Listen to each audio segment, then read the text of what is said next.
கதையின் தலைப்பு சிறுவன் மற்றும் பிரதிபலிப்பு. ஒரு ஆர்வமுள்ள சிறுவன் மிக உயர்ந்த மலை மேல் சென்று ஹலோ என்று கூச்சலிட்டான். ஆச்சரியமாக ஹலோ என்ற குரல் அந்த சிறுவனுக்கு திரும்ப கேட்டது. ஆச்சரியத்துடன் அந்த சிறுவன் நீ யார் என்று கேட்டான். அதற்கு பதிலாக அந்த குரல் திரும்பவும் நீ யார் என்று கேட்டது. அவன் கோபமாக நீ முட்டாள் என்று கூச்சலிட்டான். உடனே அந்த குரல் நீ முட்டாள் என்று திரும்ப கூறியது. ஆத்திரத்தில் அவன் வீட்டிற்கு ஓடிச் சென்று மலையில் யாரோ என்னை கிண்டல் செய்கிறார் என்று தனது தந்தையிடம் கூறினான்.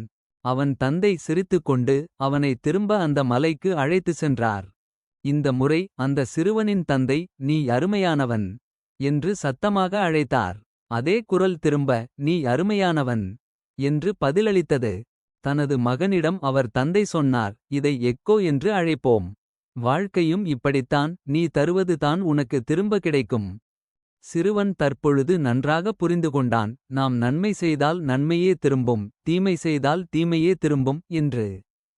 இந்த கதையில் நாம் கற்றுக்கொள்ளும் விஷயம் என்னவென்றால், உலகம் நம் வார்த்தைகளின் பிரதிபலிப்பு. அன்பையும் நன்மையையும் பரப்புங்கள், அது உங்களிடம் திரும்பும்.